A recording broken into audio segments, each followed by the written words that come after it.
Book of Genesis, chapter 37.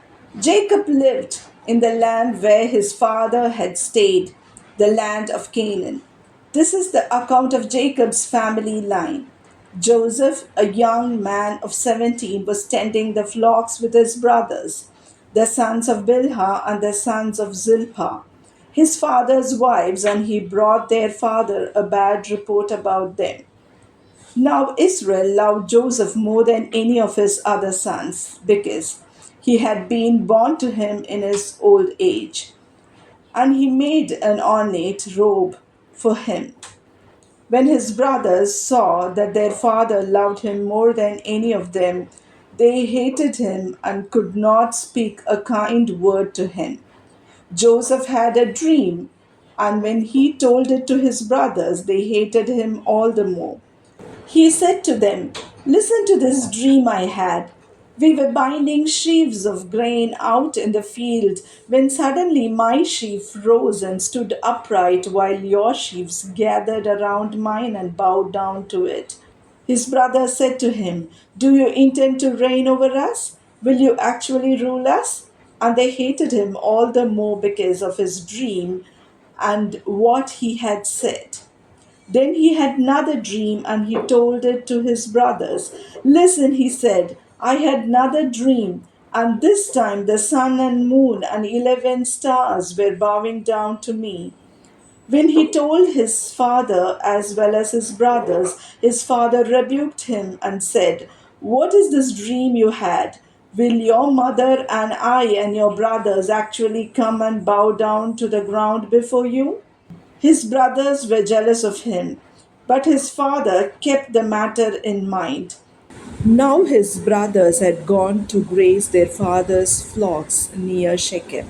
And Israel said to Joseph, "As you know, your brothers are grazing their flocks near Shechem.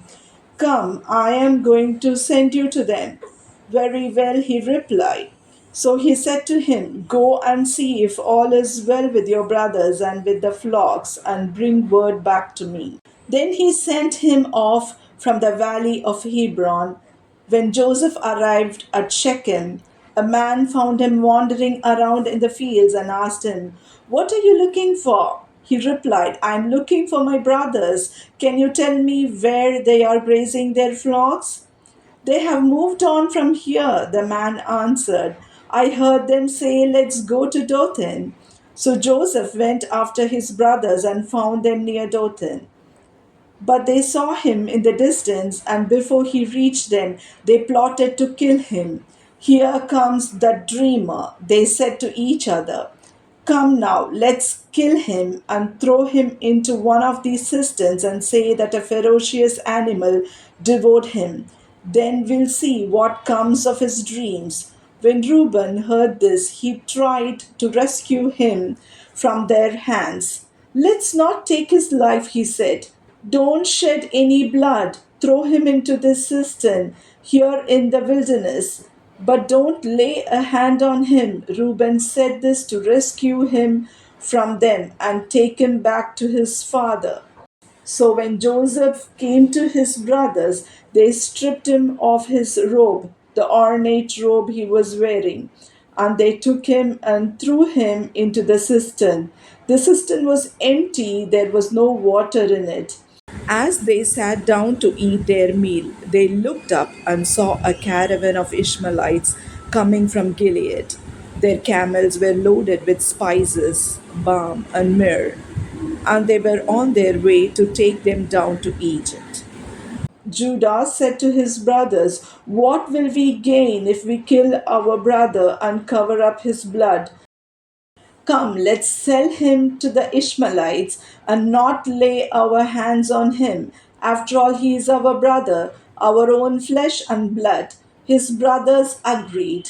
So when the Midianite merchants came by, his brothers pulled Joseph up out of the cistern and sold him for 20 shekels of silver to the Ishmaelites, who took him to Egypt. When Reuben returned to the cistern and saw that Joseph was not there, he tore his clothes. He went back to his brothers and said, "The boy isn't there. Where can I turn now?" Then they got Joseph's robe slaughtered a goat, and dipped the robe in the blood. They took the ornate robe back to their father and said, "We found this, examine it to see whether it is your son's robe."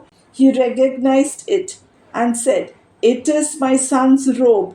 Some ferocious animal has devoured him. Joseph has surely been torn to pieces." Then Jacob tore his clothes, put on sackcloth, and mourned for his son many days. All his sons and daughters came to comfort him, but he refused to be comforted. "No," he said, "I will continue to mourn until I join my son in the grave." So his father wept for him. Meanwhile, the Midianites sold Joseph in Egypt to Potiphar, one of Pharaoh's officials, the captain of the guard.